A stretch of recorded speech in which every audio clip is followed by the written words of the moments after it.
Okay guys, you see our engineer already changed all the welding, the auto fitting, and change the nozzle and make all the parameters set. So let's see how the welding it works. It's a 6mm carbon steel.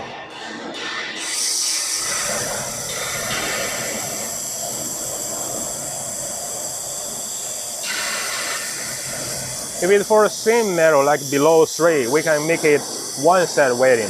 And for the 6mm of the carbon steel, like high thickness, it's better to make it 2 sets welding. Let's see how the welding seam here. Great, right? Okay, check how strong it is.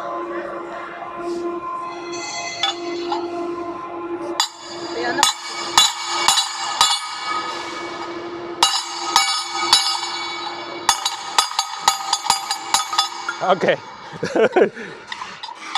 Okay, I think it's great enough. Okay, so much for the little welding machine here. And any questions or anything we can do for you, just let me know. See you. Bye-bye.